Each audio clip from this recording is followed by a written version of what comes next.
நலசங்க பொதுக்குழு கூட்டம், புதிய பொறுப்பாளர்கள் தேர்வு, குருபூஜை ஏற்பாடுகள். மதுரை மாவட்டம் வாடிப்பட்டி தாலுகா பாலமேடு தேவர் மகாலில் நடைபெற்ற முக்குளத்தோர் நலசங்க பொதுக்குழு கூட்டத்தில் சங்கத்தின் புதிய நிர்வாகிகள் தேர்வு செய்யப்பட்டு வருகிற அக்டோபர் மாதம் 24, 27, 30 ஆகிய தேதிகளில் நடைபெறவுள்ள வாழுக்கு வேலி அம்பலம், மருது பாண்டியர்கள், பசும்பொன் முத்துராமலிங்க தேவர் குருபூஜைக்கான ஏற்பாடுகள் குறித்து விரிவான ஆலோசனை நடைபெற்றது. இந்த கூட்டத்தில் சமூக இளைஞர்களின் முன்னேற்றத்திற்கு கல்வி மிகவும் முக்கியம் என்றும் சங்கத்தின் செயல்பாடுகளை மேம்படுத்த பல்வேறு யோசனைகள் வழங்கப்பட்டன. அவர்கள் அனைவரையும் வணங்கி வரவேற்கின்றேன்.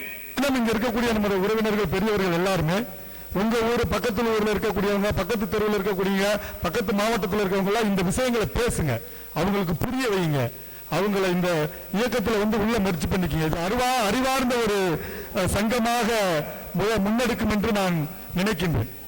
ஏன்னா நம்ம இந்த சங்கம் முன்னெடுத்து போனா மற்ற மாவட்டங்களுக்கும் இது ஒரு முன்னுதாரணமாக இருக்கும்.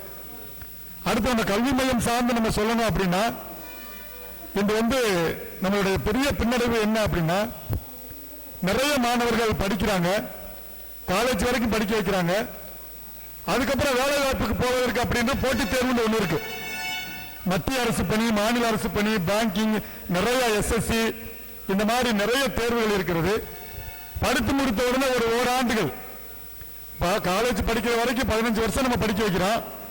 அதுக்கப்புறம் ஒரு ஆண்டு அவரை போட்டித் தேர்வுக்கு படிக்க வச்சோம் அப்படின்னா அவர் ஆட்டோமேட்டிக்கா வேலைக்கு போயிடுவார். யாரோட தயவுமே தேவையில்லை, ஒரு பைசா செலவழிக்க வேண்டிய அவசியம் இல்லை.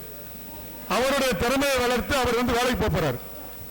அவர் ஒருத்தர் அரசு பணிக்கு போயிட்டார் அப்படின்னா அவருடைய பாரம்பரியமே லிப்டப் ஆகும். அவர் மட்டுமல்ல, அவரோட அண்ணன், தம்பி, அக்கா பிள்ளை, தம்பி பிள்ளை, மாமா பிள்ளை, மச்சான் பிள்ளை, எல்லா குழந்தைகளும் அவரை ஒரு முன்னுதாரணமாக எடுத்துக்கொண்டு எல்லா குழந்தைகளும் வளரும், எல்லோரும் ஒரு உயர்ந்த நிலையை அடைவாங்க. இதுதான் நம்மளுடைய நோக்கம். அதனால வேலை வாய்ப்பு கிடைக்க வேண்டும் என்பதற்கு யாரையும் நாடி செல்ல வேண்டிய அவசியம் இல்லை. அது மத்திய பணியாக இருக்கட்டும், மாநில பணியாக இருக்கட்டும், எந்த பணியாக இருக்கட்டும், திறமை மட்டும் இருந்தால் போதும். அதனால் நம்ம கல்வி மையம் இயங்கிக் கொண்டிருக்கிறது.